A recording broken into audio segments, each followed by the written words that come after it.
Welcome back to Shed Talk with Kevin Halliday. On this podcast, we talk about health, wealth, and mindset. And today's conversation speaks directly to some men over 50 who need to hear what this is all about on the health side. We have this special guest today that actually is the founding director of Woods Home, Bryan Goehringer. Bryan works in the world where he's seen the real aspect of support, connection, and community on children, on families, and even on men. They've seen the hard times. This is a conversation about where men need to step up, carry everything inside, and then actually bundled up. And that's what we look for, is about what's out there that's going to change the way men are perceived and have a different perspective. Creating curiosity by asking better questions. This is Shed Talk. All right, Bryan, welcome to Shed Talk. Thanks for coming. Yeah, I'm really glad to be here. Thanks for having me. You know what? You're one of my first, second, third guests in our new studio here. So what do you think of the studio? It's wonderful. I love the good vibe, easy room to be able to connect and have this conversation. So the vibe is right, so it makes it, when you're relaxed, you can make that connection a lot easier. So, yeah. Oh, and it totally is. And you know what, Bryan, and you coming in here and talking a little bit about Woods Homes and podcasts you've been on and about how you change lives.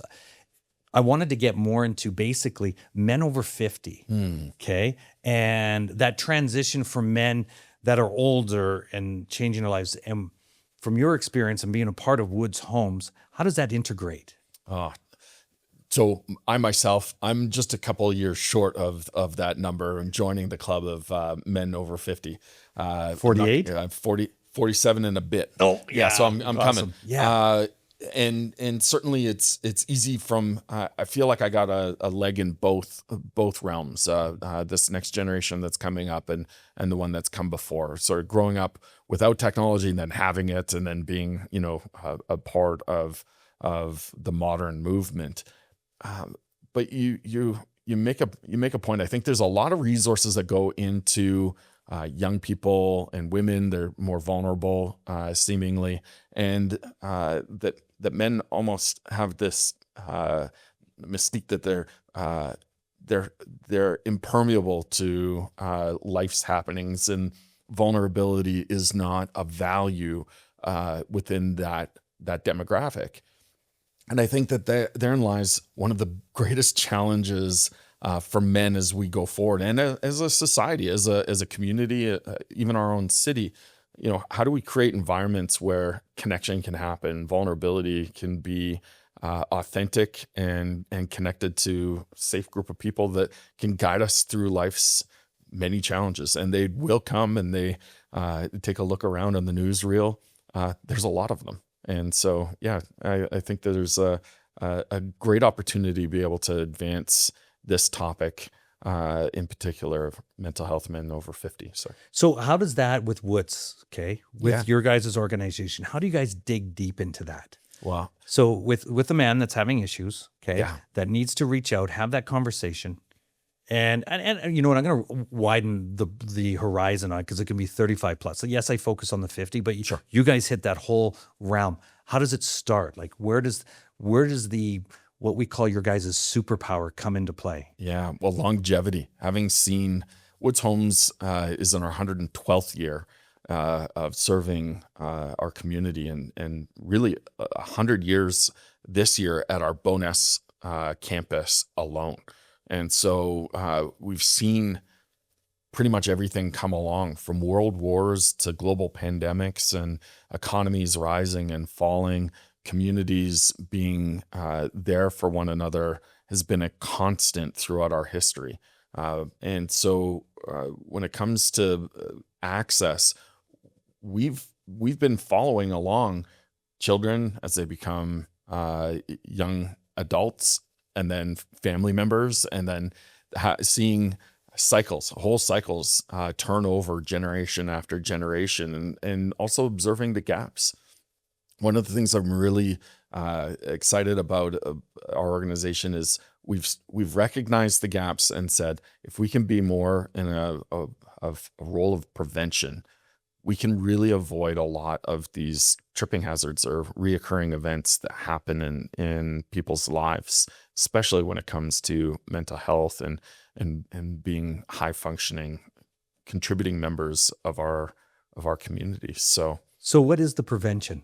yeah, well, if you've got a stable home, you've got a healthy place, you've got a healthy outlet to be able to vent those core emotions. If you've got a healthy community around you, then your kids the outcomes are going to be there. It's no secret. The statistics bear it and show it that actively engaged men or dads in the lives of their children, the outcomes for those children are exponential. It's not even close how more productive those young people are with that healthy fixture in place. And so a role of prevention is being able to work with the entire family. So it's, yes, the kid might have the issue, or you might have a family where you're wrestling through something with your child and it is really hard. So how do you work with the whole family so that they can cope and they can find good ways of building strategies for better health and wellness for themselves? I mentioned as we warmed up for this, the idea of scaffolding. So building around you the confines and structures that allow you to get the job done. And so we can apply that in a way, in a sense, with our relationships and with our mental health and concerns and challenges within our own families and lives. So you're mentioning the scaffolding, so a scaffolding effect, so to be able to have better conversations and harder conversations, so building that around you. But you also just mentioned about the core emotions. Mm-hmm. Okay, you said, well, people going into these core emotions. What are the core emotions? I'm not a clinician. I'm not Oh a no, and you practitioner. don't have to. It's the feeling of Yeah, but I can say this from experiences. For some men, anger really is the thing that comes out, but it's not necessarily the core emotion. It may be fear, it may be anxiety. There's something else there, but not being able to have an outlet to process that, or a way to be able to have it be a healthy conduit. It becomes very unhealthy and unsafe, not only for the people around you, but also to yourself. So much of that anger gets redirected oftentimes internally. I'm not good enough. I'm a failure. All of these things that eat away at our ability to cope when challenges come our way. So when you're talking about all of a sudden you're recognizing the anger, okay, as a man, and it's inside, we're building up. It's kind of like you don't know you're in jail until you break out. So here I am, I'm getting more frustrated. I'm getting frustrated. I'm not good enough. The guy on my shoulders just said, you're terrible. How do you recognize, or and I'll speak from your experience, because you've seen so many men for 100 and some odd years, and you're not 100, so 37 or 47. Yeah. But when you see that, and you've had all this whole experience of men, okay, how do they recognize themselves to say, hey, I need to get help here? Or is somebody telling them that? Like, how does a man recognize it? I'm okay. I'm not okay. I've got to do this. Because that's the first thing is a lot of people talk about, okay, I've got anger issues. I got this because somebody pointed out. No, I don't. What are you talking about? What becomes the reality from your experience? And you're not clinical, but it's from your experience and seeing that. There's a great book by a Canadian author out of Vancouver called The Company You Keep. And the forward in this book, actually the gentlemen that were written about, each of them wrote a forward to me personally. I had the privilege of knowing each of them. Carson Pugh, David Bental, and Bob Kuhn. And so these three gentlemen, they wrote in the forward, and one of them said, it takes 6 men to carry your coffin. And the book goes on to talk about who are the people in your life that expose your blind spots, who see you for who you really are, that can really kind of tap into, because sometimes we're really blind to our own, limitations or our own shortcomings. We have justification conversations in our own mind. Well, I did that because it's the best I know. I didn't have a father, so I don't understand. I'm doing the best that I can. But having that community, having that healthy group of other people, now they're not perfect either, but it's another set of eyes. It is a rare thing. You look globally, and we live in really tight communities, villages, tribes, and in our modern construct, in places like Calgary, I think it's not as hyperbolic as it is in some bigger, larger metropolitan areas. But I think we tend to shrink our influences. We shrink the way that people can feed into our lives. Is that age? I think that it's universal. I think the idea you drive into your garage, door closes, you go to your fenced backyard and you light up the barbecue, and you cook for only your family. When you think of the roots of barbecue, I love barbecue. The roots of barbecue was really the whole community comes. Everyone brings something. It was never meant to be fenced in your own backyard, but everyone around you smells it, right? Like, but we don't allow people in, right? The door closes and the fences go up, and we live these nuclear family experiences that are disconnected to others. Social media? That's another And one I'm just using that as you're going in there. Yeah. Going into that silo. That silo gets, and then the echo chamber that happens as well, right? So good, bad, or ugly, it starts to mirror back to us the path that you're on. So what you're scrolling, if you do more of it. I think a previous podcast you talk about that. We're addicted to something. Well, that's one where they capitalize on that from a revenue standpoint and keeping you locked in on social media.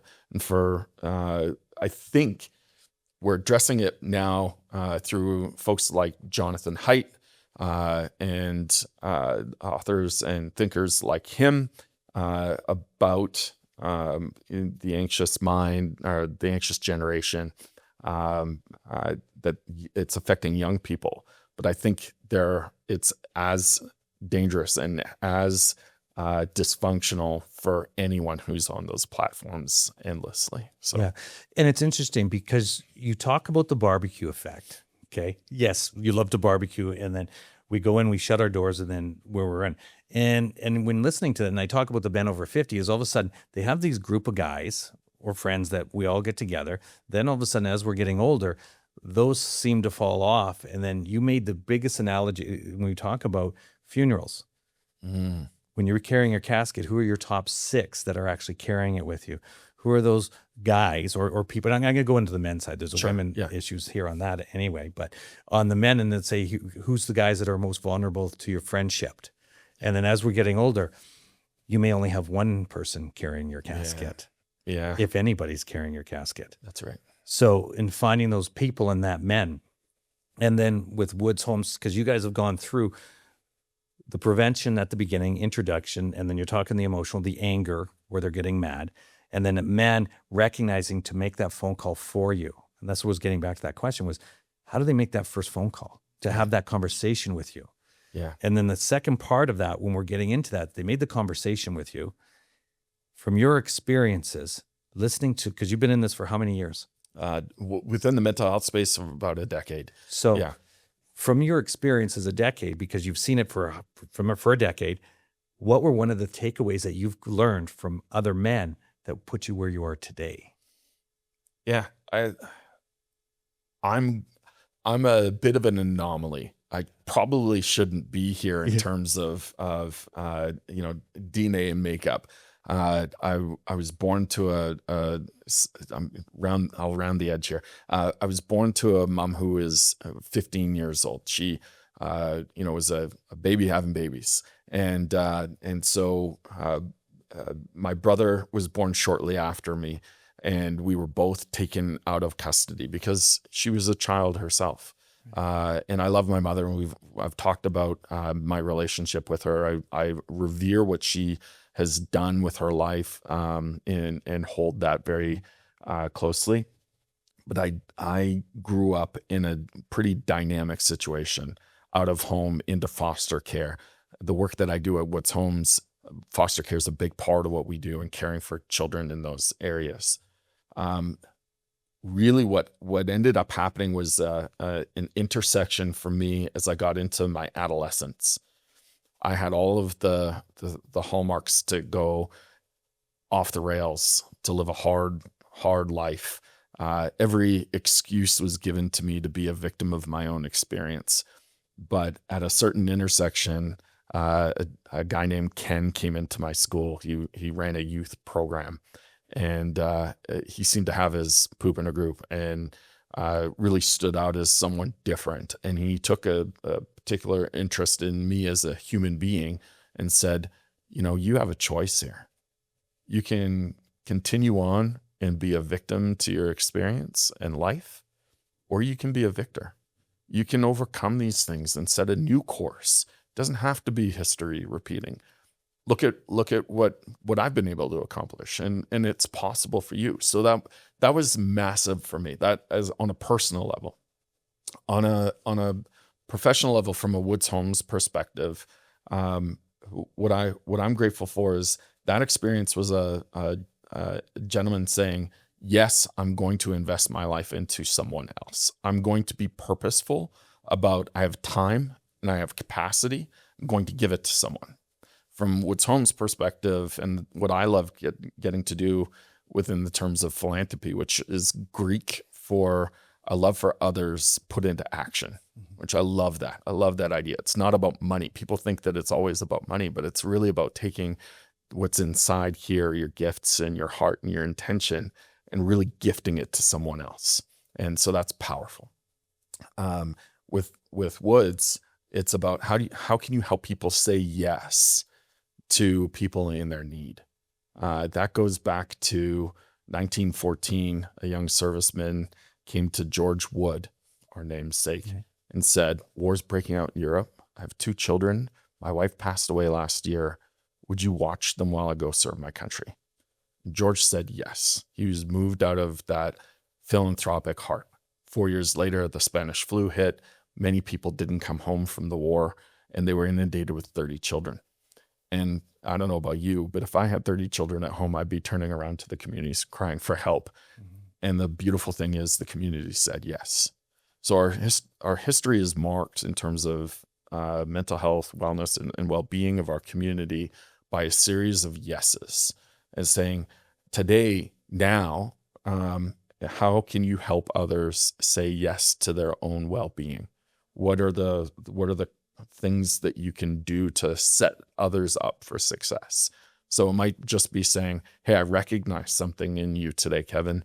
Can I be of help? Can I do something that will help you guide you through this next process? All right, hit that button, subscribe, and now let's get back to the show. Do you find that more men are going to open up, that are opening up right away? Yes is a powerful expression, right? It's future-minded, it's empowering. It's hard to say no after you've asked someone to say yes, because you don't want to disappoint. There's a nice psychology that happens with that phraseology, but it's wonderfly empowering. And so, how do you help people get to their yes? How do you help people move past the objections into a mindset that says there's something possible going forward for me here? I don't have to focus on the limiters. I can focus on what's possible going ahead. So where do you see your guys, or actually, let's not the guys, where do you see yourself here in the next 3 years, and what your goals are in the next 3 years versus what you've already done? Because now the past is done. Right. Yeah. Well, I'll talk specifically about programming, because we've been dancing around it, but I'll be more direct about 30 years ago. We had an innovator start something called Eastside Community Mental Health Services. It's actually a Woods Homes program. and it offers no cost, single session therapy, immediate. And it was the first of its kind. In fact, it's been used as a blueprint all over the world. And so our directors and the people that have started this have shared this model all over the place. And there's nothing worse than going, I need help right now. And when I reached out for it, I have to wait 2 weeks to book an appointment. Or is this a hospital visit? Or is what is this that I'm experiencing or my family's experiencing? And so that really is something that Woods Homes has been doing for a long time. We've integrated it into a hub model, and so it's incorporated into a number of our programs, not just in Calgary, but across Alberta. And so it is a virtual, physical, drop-in space, multi-site, text message, access, immediate access for mental health support. And so whether you're, 30s or 50s or 70s, or doesn't matter, there is a place for you. And so going forward, what do the next 3 years look like? I think the question still is, where do I go and when? So what you're saying, I want to make sure I'm clear on it, because all of a sudden, like you said, going to a therapist, it's going to take you make that phone call. You've got, okay, I made the phone call, and all of a sudden they record when you phone there that I'm calling for a friend or something, because that the stigma hits there. And then all of a sudden, we'll get you scheduled. Here's who we think you should have. And then you're there, like you said, 2 weeks. But going through what you're talking about, where Woods is actually putting that all together, is like, let's get you started right away. Yeah. Today, you've said, yes, let's move forward.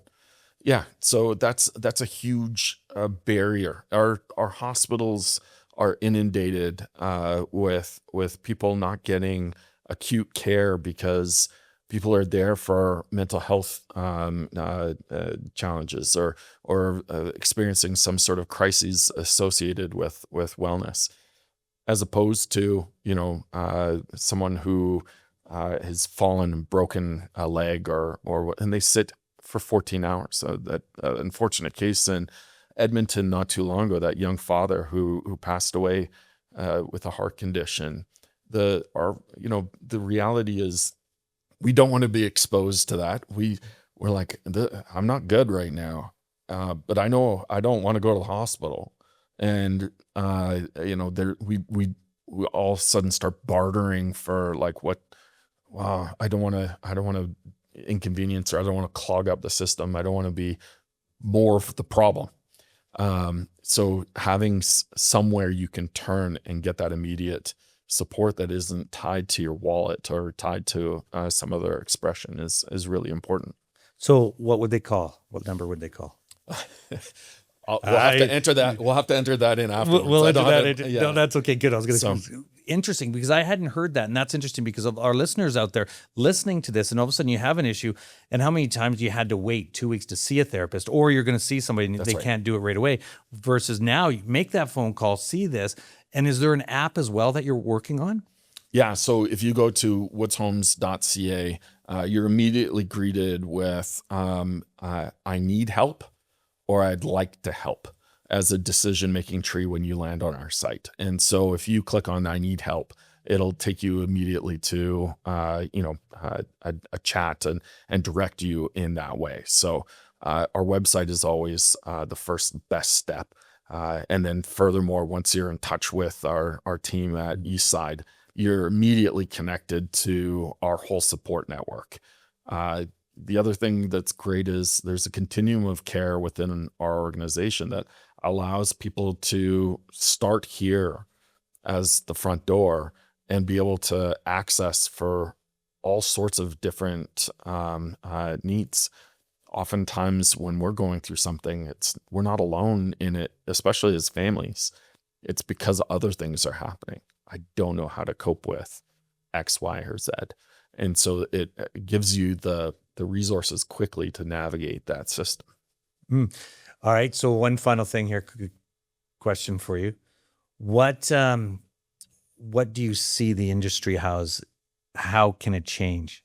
Or do you have one question that you would, not a question to ask, but what's one thing that you would like to see or something we haven't asked? I think the one area that really seriously hasn't been explored or really tapped into is what does it look like, if I can go back Please. a little bit. If we were to say, okay, we want to see suicide rates go down, we want to see mental health crises in our emergency rooms and all those things go down, what is my role? I think giving people more empowerment, personal empowerment, to be able to make decisions and to see how they can navigate in their lives. The big opportunity is not an organization or government or policies. It really is communities, people doing something. And so I think that's really what I think is the most important going forward, is how do you attach to a community, a tribe that is going to come around you and the people you care about to support you, and then how can you give back as a result? I think we've shelled up. Loneliness is an epidemic in our world today, which is surprising. So many of us, that how can we live in a city of nearly 2 million people and feel alone? What can we do individually, personally, to shift that narrative? And so that's what I'm really excited. For me, it's about connecting people. It's about coming together and saying, we can do something great here. So it's what I love about my personal, professional role, but it's also something that I've done personally throughout my life because someone did that for me. I'm telling you, if Ken, and I love you, Ken, I really do. If he hadn't done that, what my life would look like today, I would not know. I have no idea. That is awesome. Yeah. Do you have one question for me? I love be curious. I know that's a super big value of this podcast. And so asking great questions. I thought about that on the way over here. I think the big ask that I have is, well, going back to that forward. Who are your six? Who are the people that pour into you in such a way that give you the fuel and the fire to kind of burn your engines at full speed and keep you on top of your game? I think it's more about that than an ask for a question out loud. But yeah, who are your six? And it's interesting because my six change all the time through progress in life. When you're between 0 and 20, 20 to 30, 30 to 40 as you're growing, as being an alcoholic that I was, and going from having 100 friends and all of acquaintances in the world to actually, you know what? It was never, ever about that. It was actually being present and to truly, and you mentioned it before, to connect is you have to love yourself before you can love others. And then once you're able to give back to yourself and respect yourself, then the world is an oyster that we can open up and say, okay, now I can control the narrative because I respect myself enough that I don't have to worry about it. So when I talk to my friends, the six, they'll always change every day just because today I'm going to love someone more better today than I did yesterday because we got to grow together. Yeah. So it's an powerful statement, but a true one. Yeah. And it makes it really, really exciting. So yeah. But with all that being said, thank you. You know what? Thanks for being on Shed Talk. Yeah. And we'll put up your website. We'll get all that done. But thanks for coming on Shed Talk. And if there's anything else that you want to give one last note to say what it's all about, please reach out. What do you think? My closing thought is, how can you say yes to your own good mental health today? And then we all win. That is awesome. Well, thanks very much. And you know what? Like, share, hit that button, subscribe, and we'll see you guys next on Shed Talk. Now you know. Shed Talk.